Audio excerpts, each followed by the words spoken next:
Cette capsule vous est présentée par la boutique Maixu pour vos peluches et articles décoratifs geek, ainsi que par Evo Retro, distributeur d'accessoires cool pour gamers et collectionneurs de figurines et de jeux vidéo.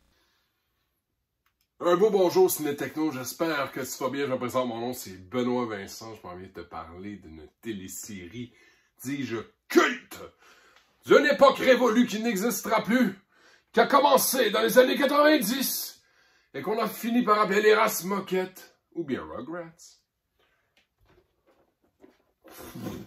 T'as compris, serious. Écoute, c'est pas peu dire, là. Il y a 9 saisons, j'ai essayé de vous le faire là, dans l'unboxing, c'était très pénible, très difficile de l'ouvrir. Je vous dirais que c'est probablement la partie la plus difficile de ce coffret-là. Mais mon Dieu, le jeu en vaut la chandelle. Il y a des heures et des heures et des heures de plaisir nostalgique qui t'attend. Je ne sais pas si t'étais comme moi. J'étais un peu trop vieux pour pouvoir embarquer là-dedans quand ça le jouait à la télé.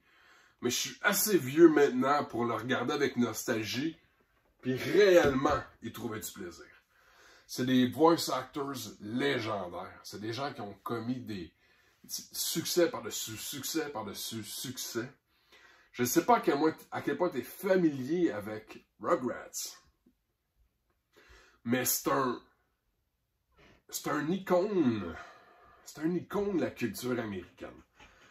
Fortement inspiré par les Juifs, là, je ne vais pas être impoli, là. Toute la culture américaine qui tourne autour de ça.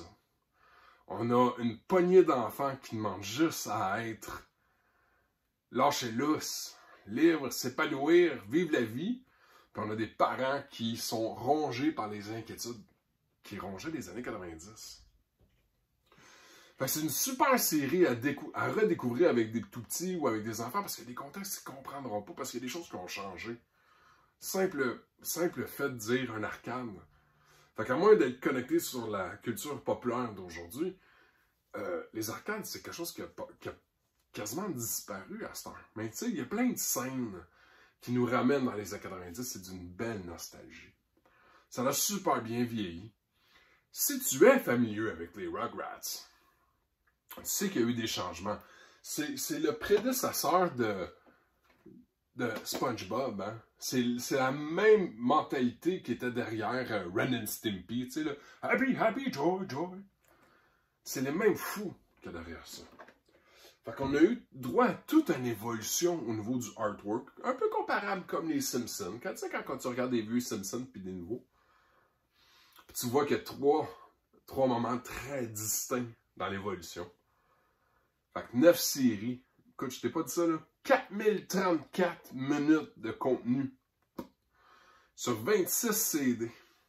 Je t'épargne les noms, mais je réponds aux questions que probablement tu te poses. J'ai marqué que c'est du 1080p parce que ça va... Il y en a des DVD que le grade est vraiment pas aussi bon. Puis vers la fin, où est-ce que quand il y avait la capacité de mieux produire des images, on est capable de goûter réellement à du 1080p. Audio anglais, sous-titres inexistants. C'est probablement une des choses que je trouve le plus plate, parce que les acteurs qui prêtent les voix ont le droit à des rythmes fous, ou des intonations folles, puis par moments, j'aurais tellement aimé ça, juste pouvoir lire ce que les acteurs étaient en train de dire, parce qu'il y a des moments, j'en manque, là, je le sais, puis je porte attention, puis le son, il est fort en plus. C'est un programme de tout petit. C'est pas un programme pour les vieux. Fait que j'ai essayé d'initier ma copine et mes enfants à cette série-là. Ça a bien passé, c'est pas grave, mais tu voyais, là, il y avait mon fils, c'est pas grave, c'est comme aucun intérêt. Ma copine, l'oreille irritée par moment parce qu'il y a des bruits ou il y a des sons que c'est très, très enfant, c'est très... Fait que fonctionne merveilleusement bien sur les tout petits. Puis quand t'es nostalgique, mais là, tu peux embarquer dans ce fun-là. Je ne regrette pas. Je ne regrette pas le temps que j'ai mis sur cette série-là. J'ai trippé, j'ai eu du fun. Si tu peux y goûter, puis on met aussi All Grown Up la première fois qu'on les voit plus vieux. Parce que si tu l'ignores, il y a eu Rugrats, il y a eu trois téléséries en tout, il y a eu 5 films. C'est un icône de la culture américaine. Mérite d'être découvert. What's up, Paramount? Merci infiniment énormément de plaisir à revivre une partie de pas mon enfance, finalement. Je ne l'ai pas écouté quand j'étais petit, mais j'ai grandi autour de ça toute ma vie, puis j'étais fasciné. Fallait que je replonge dedans. Je n'avais vu à gauche et à droite, là, mais là, j'ai vraiment compris. Sur ce, bon visionnement, camarades. J'espère que tu vas avoir du plaisir. Rugrats, c'est en vente depuis le 18 mai 2021. C'est en magasin présentement. Animation enfant. Je te lis ça en finissant. Rugrats sont une bande de bébés de 3 mois à 3 ans. Dès que leurs parents ont le dos tourné, ils s'évadent de leur pack pour explorer le monde et vivre de grandes aventures, aussi bien imaginaires que réelles. C'est ça. C'est par moments, c'est des niaiseries, c'est des nounouneries. Puis ça part en fantaisie. Tu sais, comme, mon Dieu, comment ils ont fait pour imaginer ça? Les enfants, c'est bien imagé. La façon dont l'imaginaire des enfants est mis en avant. Alors sur ce, à bientôt.